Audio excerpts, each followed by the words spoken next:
আসসালামু আলাইকুম প্রিয় খামারি ভাইয়েরা। শুক্রবার শুক্রবার মানেই আপনাদের জন্য খুশির দিন। সেটা হলো গরু মোটা তাজা করার প্রশিক্ষণ পর্ব। তো গত ২ পর্বে আমি দিয়েছিলাম প্রথম পর্বে কিভাবে কৃমি মুক্ত করতে হবে এবং ভ্যাকসিনেশন কিভাবে করবেন, মানে আনার পরের প্রথমের কাজগুলা।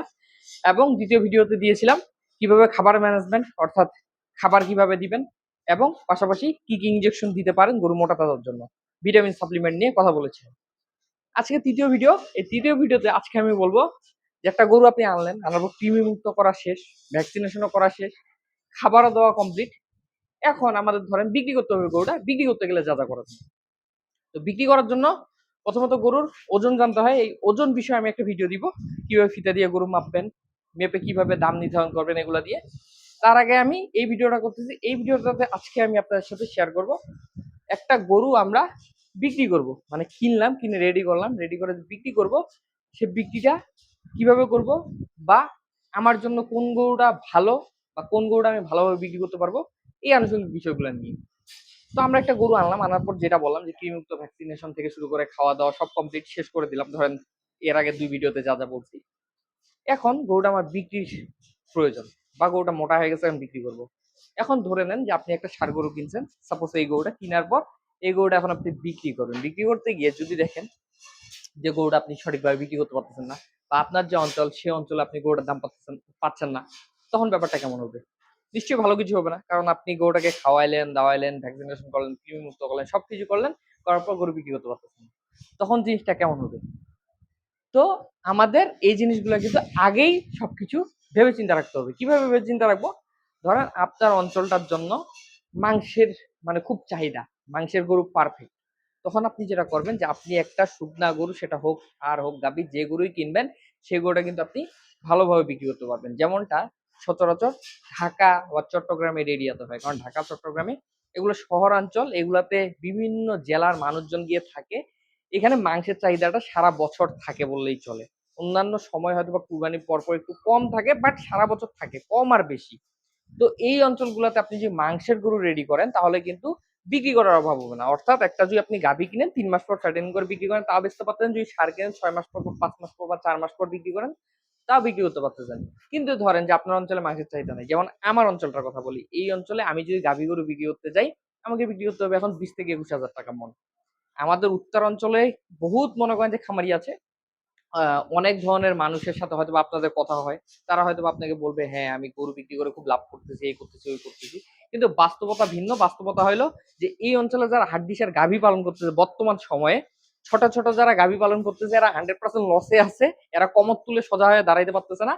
আর যারা বড় বড় গাভী পালন করতেছে, যেহেতু বড় গাভী আপনি একটা মোটামুটি ৭৫-৮০ দিয়ে কিনলে এগুলা কিন্তু ১,৩০,০০০-৩৫ বিক্রি করা যায়। তো ৮০ দিয়ে কিনে আপনি যদি এটার পিছনে ৩০,০০০ খরচ করেন, ১,১০,০০০, ১,৩০,০০০ বিক্রি করা যায়। অনেক সময় ১,২০,০০০ বিক্রি করা যায়, ১০-১৫ হাজার টাকা লাভ ঠিকই। তো বিদ্যুৎটা চলে গেল, আচ্ছা চলে যাক।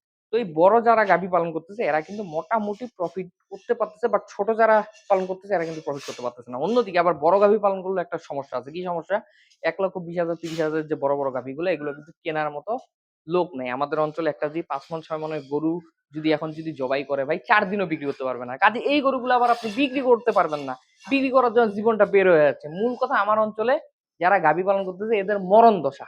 এরা মনে করেন যে গাভী বেচার জায়গা নেই। এই জন্য আমি কিন্তু কুরবানির পর গাভী টুকানি ষাঁড় ঢুকাইছি। গাভীতে লাভ আছে, সেটা শবে বরাত বা ঈদে যদি করতে পারেন, ষাঁড় গরুর থেকে গাভী গরুতে বেশি লাভ। সত্যি করে আপনাকে বলছি, যদি আপনি শবে বরাত বা ঈদ টার্গেট করতে পারেন, ষাঁড় থেকে গাভীতে বেশি লাভ। কারণ ষাঁড় গরু ৮০ দিয়ে আপনি ছোট গরু পাবেন, অন্যদিকে ৮০ দিয়ে আপনি বিশাল বিশাল গাভী পাবেন। তো এই জন্য শবে বরাত বা ঈদে করলে কিন্তু ষাঁড় গরুর থেকে গাভী ভালো লাভ হয়। এখন আমি যেটা বলতে চাচ্ছি সেটা হলো যে আপনি গরু কিনে বসে আছেন ধরেন যে গাভী, কিন্তু আপনার অঞ্চলে ৩ মাস পর বিক্রি করার জায়গায় নেই। এখন আপনি গরুটা এই যে রেডি করলেন, ভ্যাকসিনেশন করলেন, কৃমিমুক্ত করলেন, এত কিছু যে ২ দিন যে আমি যে আপনাকে শিখাইলাম এগুলো সব করলেন, পরে যদি গরুটা বিক্রি না করতে পারেন তাহলে যাবেন কই? যাওয়ার তো জায়গা নেই। তখন কি করবেন? 100% লস করবেন। তো আমাদের কি করতে হবে? এই ৩য় প্রশিক্ষণে এইটাই হলো বুঝার ব্যাপার। এখন আমরা যেটা করব, যেটা বললাম ঢাকা, চট্টগ্রাম, যে অঞ্চলগুলোতে সারা বছর মাংসের চাহিদা থাকে, এই অঞ্চলগুলোতে আপনি গাভী করতে পারেন, কোনো সমস্যা নেই। বাট এই যে আমার মতো দিনাজপুর বা উত্তরবঙ্গ, বা ধরেন যে যেই সকল অঞ্চলগুলো কৃষি প্রধান অঞ্চল, বা যে সকল অঞ্চলগুলো আমার মতো সাধারণ মধ্যবিত্ত মানুষ থাকে, সবসময় মাংস কিনে খাবেও না, বা সবসময় গরুর মাংসের তেমন চাহিদাও থাকে না, এই অঞ্চলের মানুষগুলো আমার মতো ষাঁড় গরু নিয়ে করতে পারে না। আমি আপনাদের একটা গ্যারান্টি দিতে পারি, ষাঁড় গরু পালন করে কেউ কোনোদিন লসের সম্মুখীন হয় না। কারণ ষাঁড় গরু পালন করলে আপনার 100% লাভ হবেই।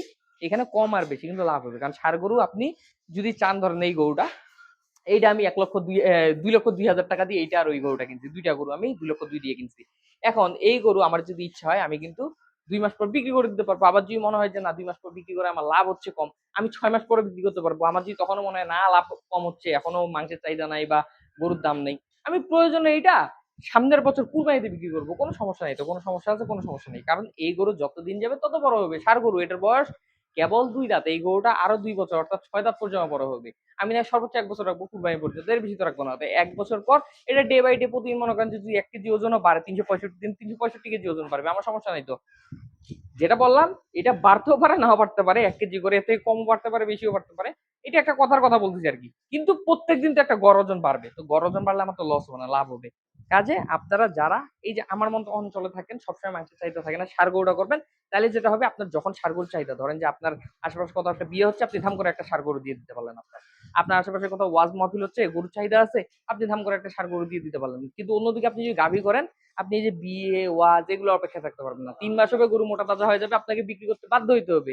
আপনার হাতে কোনো কিছু করার থাকবে না, আপনার হাতে চাবি থাকবে না, চাবি গরুর হাতেই থাকবে। মানে গরু আপনি মোটা করলে আপনি বিক্রি করতে বাধ্য। অন্যদিকে ষাঁড় গরু হলে আপনার গরু মোটা হয়ে যায়, কোনো সমস্যা নেই। গরু যতদিন থাকবে গরু বড় হবে, বড় হইতে তো সমস্যা নেই। যেমন এই যে আমার এই গরুটা, এটা 90,000 টাকা দিয়ে আনছিলাম। কতটুকু গরু ছিল দেখছিলেন তো।